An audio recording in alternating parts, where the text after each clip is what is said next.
Hello, my U.S. History B students. This is your second part of Reconstruction, in which we talk about several of the themes. Yes, some of the things of Civil War.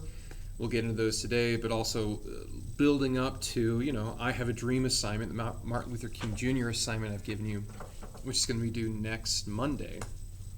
That's the plan. Yesterday, just some housekeeping, was technically the parent-teacher conference, and hence for the teachers were instructed not to have new material, and so contacting some, and some of you I did.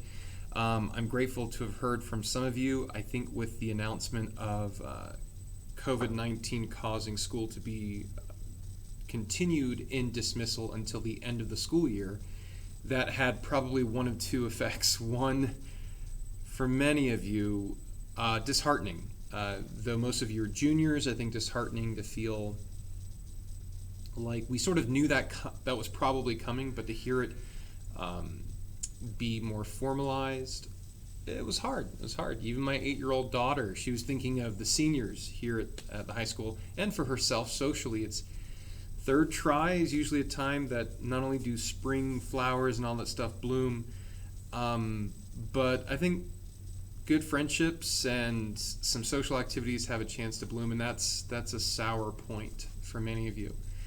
And so that would be a hard motivation. I hope some of you find solace in that this class has been very consistent. We've been more of a drip feed. I haven't been a fire hose going at you guys all the time of information, and hence us sort of steering away from Canvas here in some of these YouTube modules. And via email, just to have a little bit more of a consistent, steady contact, and the same regimen of the class will continue not just through May 1st, as I sent the email from before, but I will update by May 1st just to help you all know, like, indeed it's the same lather, rinse, repeat cycle we'll be doing of these YouTube modules, the guided notes, the assignment due on Monday, and also the assignment, or rather the next section leading into the test, and we'll do it, one more unit before the end of the year. So I'll send an email out by May 1st to just clarify that, but I think it's pretty obvious. So those are some housekeeping. The second thing that some of you might be feeling, and this is where I got in contact with some of you yesterday, was now that announcement happened, there were some of you, and I appreciate your honesty, who were like, look, Pierre, to be honest, I really was just going to loaf around or not do a whole lot, be in my basement and look and ask questions of what is existence and what is human life and all of that. And then when we would come back to school around May 1st, I would then pick up the pieces of my classes and just make it work. And some of you were honest in saying, like, well, now I'm actually going to do work. So some of you, like, the first reaction could be, this stinks and now I'm losing motivation. I hope that you feel motivation in the class. The second group is, I didn't have any motivation before, now I'm motivated because I don't want to have a complete fail in the class. Which segues to the last housekeeping bit, is grading practices. I believe there will be an email by the end of the week sent out to parents and students as to what the district will do. This is from K through 12 for Cache County School District, and is mirrored probably similarly by most districts in the state. And that is, it is by default, it is a traditional ABCD program. That's just how it is. And so unless I hear specifically otherwise from you in this U.S. History B class, you can't just send out a flock shot like declaration to the wilderness of, I'm going to do a pass-fail. You have to tell specifically each teacher that at the end of the tribe, probably want to focus on the end of the tribe when we're like actually putting in grades. That's better for you. You've got to advocate enough, not a parent or so forth, but you've got to advocate and tell your teacher directly, me in this case, that I am not doing the traditional A, B, C, D program here, Pierre. I am instead going to take a pass credit, and you need to let us know that. That in general, it's up to you. Most colleges will probably be understanding of having a pass credit, but I would really recommend, as someone who has seen like academia and people who go upper end and Ivy League and top 20 schools in the country and stuff like that, even though this is a weird time, and most admission committees will be sensitive to it, it's in your best, it's in your, how do I say this? Because I don't want to make the decision for you. If I were you, I would be pushing for the A, B, C, D, especially for my classes that are straightforward. In this class, shoot for it. I would say shoot for it in all of your classes unless there's an extenuating circumstance, because that will be benefiting you for any collegiate admissions, honor programs, scholarships, etc. And you just don't want to risk it. You don't want to risk having to explain, well, it was during the COVID issue and I just got a pass because I just generally wasn't feeling it. I would push for that A, B, C, D. But by the end of the try, unless I hear otherwise from you, that's what I will be posting on PowerSchool. So there's that. All right. Now, on the back page of your A New Birth of Freedom, still under Part 1, there's the two sections, Who's Gonna Win and Lincoln. So we're going to cover some of the constitutional angles and the strategical angles here. I know some of your other teachers may have covered this, but the Civil War is unique in that it did pit one brother against brother in the U.S. and having that bloodiness as a country. So under the Who's Going to Win, there are 4 main sections you're going to write down. If you're to strategize, I like strategy games of trying to, puzzles and stuff, trying to make things maximize, and I think that's a fun mental exercise to go through.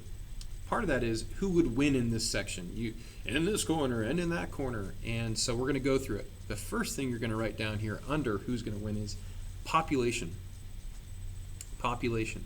You'll write down that more than twice the North was more than twice as large as that of the South. So the North was more than twice as large as that of the South.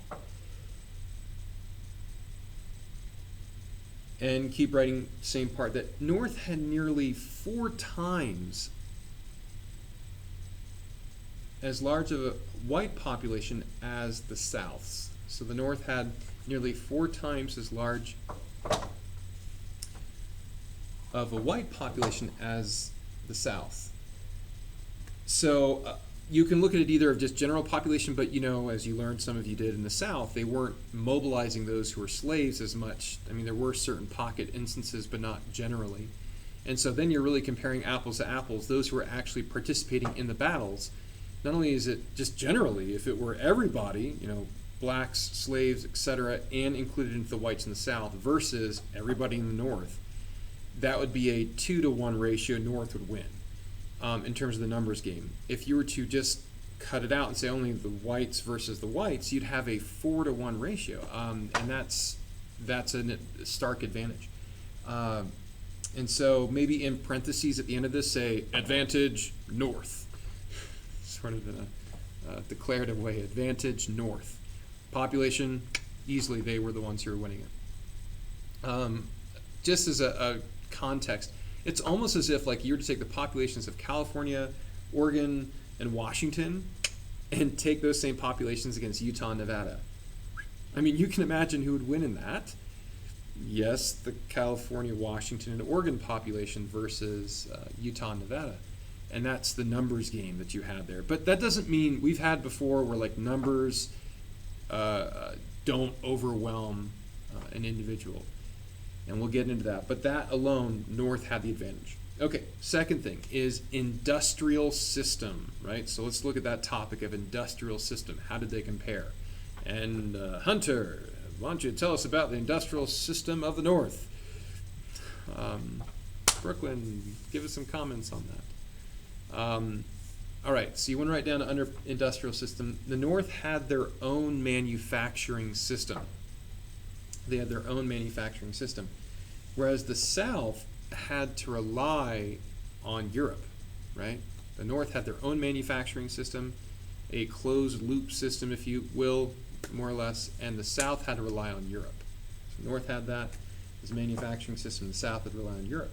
So understand that there is that triangular trade system and the slave routes, and we did get into that before. But if you're looking at textiles, yeah, we would have raw materials, and the ports up north would then send it to Western Europe, and that did happen. But in terms of actual manufacturing, by 1860, the North had more ability to process raw materials, whether textiles, clothing, right, clothing itself, You also had processing for food. A lot of times you would have food coming from the seafood harbors up north going down south, and now that there's a war on, they had to rely on those processed goods coming from imports from Western Europe. And spoiler alert, Ulysses S. Grant used that as an advantage to effectively put a blockade on the southern states so that they didn't have things coming from Europe. So you already see two advantages for the North, both population and manufacturing. They could sort of dig in and deal with their own things because they had textile factories. They were able to use steam-powered manufacturing to make things. And the South had become reliant on Europe in terms of trade to do that. And since they didn't have the North, right, to do it there. Okay, the third thing you're going to write down, the third topic is home field advantage. This is true. Some of you, I'm sure Ty would have brought this up in saying that what examples can you have in warfare in the world's history where numbers didn't actually play a huge role? Look at guerrilla warfare. Anything where you have an entrenched domestic indigenous peoples that you're going against. And for 5,000 points, which Indian tribe successfully used this against the American government? Ding, ding, ding, ding, the Seminole tribe. That thing where you have home field advantage, and you know that, knowledge of the land can be a help because you can get entrenched in that and just not fight a fair fight, but you know the fight around you and use that as an advantage. So home field advantage, you want to write down, most of the war was fought in the South. The South knew the land and felt more passionate about protecting it, right? So there's two advantages in there, I guess, but in parentheses, advantage, South. So there's two advantages. One is they knew the land, right? So look at the Seminole tribes and so forth. But Sparta would have a unique, we're going to compare it back to like Peloponnesian Wars in ancient Greece. Sparta as a city-state would love to have battles in terms of their warfare on their own soil, and oftentimes would want the battle to be there. They would want their own men and women to be armed and fighting, children to be fighting in those battles. And Thucydides mentioned that he was a Greek historian, wrote the history of the Peloponnesian War. He said that it would invoke more of a Spartan integrity to fight on your own home field because there was no other alternative. You knew that area and then you felt more passionate about it. I think it's human nature. Look at sporting events. You know, if you guys know, I play baseball. I love baseball. Camden Yards is probably one of the best ballparks you could ever imagine. I love that place. They've lost a lot of games there, the Baltimore Orioles have, but when you have a home game, there is somewhat of an advantage. They're going to come into our house and beat us? I don't think so. And that's sort of the idea behind home field advantage, advantage South. Passionate about it. It's our territory, possession, and also knowledge of it. Knowledge of how the ballpark in this analogy has a little dip out in the right field stand that's a little more advantageous for different batters or whatever.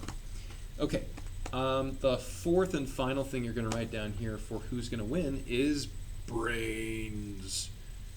Sounds very morose and morbid, of zombies or something. But brains. The best students from West Point usually came from the South. So advantage South. We already talked with Beauregard and Anderson. Beauregard was like the master, and Anderson was the student, if you will. Many students who were pretty good were from the North, but the actual teachers and professors and strategists came from the South. So you have like at an impasse. I mean, you have the strategical angle, and you can see why the war lasted so long is because you had better generals, if you will, better teachers, if you will. But it's almost like if you were to take like some of the best teachers from Green Canyon and create a new alternative charter school here in the same area, but we only have 10 kids who go to the school, that's a problem, right? But there is some home field advantage for the South. There is the brains, the strategist angle, but the numbers in manufacturing is going to be favoring up north. So there it is. In this big clash of the Titans, who's going to win? build up some anticipation. Under Lincoln, we'll have a total of 6 things. 6 things we'll write down in this section. I wanted to take a time here. I tried to talk with Mr. Thorne and Mr. Baldwin what they covered. I want to cover some things that maybe they didn't. It really strikes me with Bethany Gunther brought up the point that a lot of times we have revisionist history where we want to cover things that are only negative with the U.S., maybe because we're contrarians, or we want to cover things that are spicy and pique your interest. I hope, as you can see from the Star Spangled Banner assignment, I'm trying to be balanced in this, in that there's some wonderful, dare I say, miraculous things about U.S. history. But there's also some things that are not as good. Trail of Tears we talked about. In this case, it's sort of a mixed bag. I love Lincoln. Lincoln is the consummate politician. He is that guy who has lost and lost and lost and lost. And then he finally wins. And some could say in almost a rigged election in 1860, because many of those voters that were needed to have were already seceded and gone and didn't vote. But man, are we grateful for that weird happenstance, right? I guess the analogy would be with these COVID NBA season, if they were to have a playoff in the summer eventually, maybe the winner would have like an asterisk by it. But for the person who wins, it still is a championship, right? That's just how it is. In debate, for instance, there was only one classification that actually had a state championship this year, and 3As. Like, they sort of have like a little bit of an asterisk by it. I don't know. Divisionals for us are probably going to be the de facto state championship. Regardless, the idea is you'll take it, even if it is sort of a gimme or a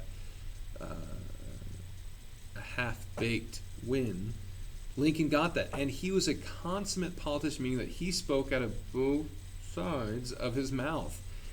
In that some would say a politician can be smarmy, a car salesman saying like, oh yeah, we got these great deals here. Actually, they're not really good deals. That's what Lincoln was very good at. If he was in a game of Survivor, he'd probably win it. He's good in that sense. So I'm trying to show both sides of his character. With that said, the first thing you're going to write down is Article 1. Okay, we're talking about Constitution. We know that there were some other things that were bad in Article 1, like 3/5 compromise. But Article 1 had a good thing in it. You want to write Writ, W-R-I-T, of Habeas Corpus, H-A-B-E-A-S, space Corpus, C-O-R-P-U-S. All right. Kaylee Kirkham for 10 points. What does Habeas Corpus mean? Some of you with your background in Latin, corpus meaning body, habeas means, writ of habeas corpus means that you have to show the body of proof or show the reason why they are in jail. So Article 1, writ of habeas corpus, you want to write down, still in the same one, that the national government can't hold someone without evidence. You have to show some semblance of evidence for you to be held in jail. That's why, like, if you're arrested and your lawyer or family friends say, I demand a writ of habeas corpus, meaning like I need to see the body, the proof, the body of why you are actually incarcerating them or imprisoning them. If they can't provide that, the national government has to let them go. That's in the Constitution. The second thing to write down is Lincoln suspended the writ of habeas corpus in the border states. So what are those border states? Maryland, Delaware, Kentucky, Missouri. So Lincoln suspended the writ of habeas corpus in the border states. Delaware, Maryland, Kentucky, Missouri. Now he might wring his hands, and I would really recommend watching Lincoln by Steven Spielberg. That showed his sort of duality of personality. He was a strong dictator dude. He was like, and I say in Andrew Jackson in that he was authoritarian a little bit, but he balanced it way better. You know, you might have had a coach before on some sport that was really good at commanding attention of the individuals, but also very compassionate, right? They balanced it. And then another one who had the same like demands, but they weren't compassionate. If you logically looked at it, you'd say, well, both are equally demanding. Why do I love that one more? Oh, because he's nice in the same way. Lincoln was harsh at times and would manipulate things, but he was a better showman in it, if that makes sense. But he suspended the writ of habeas corpus. He had to like almost break the Constitution to save it. These border states mainly because this meant if I saw somebody who looked like a rebel, never acknowledged the Confederacy, but looked like a rebel, I could throw him in jail. Why? I didn't like the way he looked. That's why. Is that evidence? No, that's not evidence. But that was allowed under him suspending it there. Now the tricky thing is for 5 points, why is this bending the Constitution? Because only Congress is supposed to really suspend the writ of habeas corpus, not the president. But the president did it, right? Congress should be doing that. Okay, third thing you'll write down here is Lincoln ignored parts of the Constitution to save the whole. We already see it. So this is the balancing thing. He ignored parts of the Constitution to save the whole. We're going to get to a weird spot here. I do not envy our president. I don't envy our governors in terms of the COVID-19 crisis, this pandemic, where we're going to have to start weighing economically. I know some of you are going through some difficult times right now, even with the stimulus checks coming and so forth. Man, economically, if people eventually are having hard times and working because you shut things down and people aren't buying things, right? We talk about a depression, if you will. It's when you're not buying products, when there's a blockage in the flow of products to consumers. Many of you are in that boat right now, and if not now, maybe later, in 2 or 3 months. And so as a president, you got to start weighing out, what do we do? Do we restart the economy knowing that there are risks inherent in that? But do we do it for the greater good? Do we say no because we've already gone down this road and we're just going to wait till there's no COVID at all? It's really hard questions, and Lincoln tried to bend the Constitution to save the whole. Okay, so you might be thinking, well, what else did he do? The fourth thing you'll write down is he sent troops into battle without asking Congress. The Civil War, right, normally who declares war? Congress, okay. But he's the one who expands the war powers, where before the president was seen as, all right, we got to get declaration of war from Congress, they got to vote on that, all right. We've also got to get supervision from Congress in terms of any major start of conflict, even if it's not declaring war. Lincoln was one who expanded the war powers, and he moved people and troops without any authorization or guidance from Congress, and that was unique. Now it's commonplace, but then it was unique. And finally, last thing, you'll say, oh, excuse me. Yeah, sorry. Excuse me, I misspoke. The fifth thing to write down is he increased the size of Congress without congressional approval. And this is, those of you who have me World Civ, this is like a Putin move, if you will. FDR tried to do it too, you'll find out later. Is if you have a group who's voting on things and you're not really agreeing with them, then if you expand the numbers, then you don't have to get rid of the initial voters. You can just overwhelm them with new people who might be more favorable to you. Right? That's sort of a unique way. He expanded the size of Congress without congressional approval.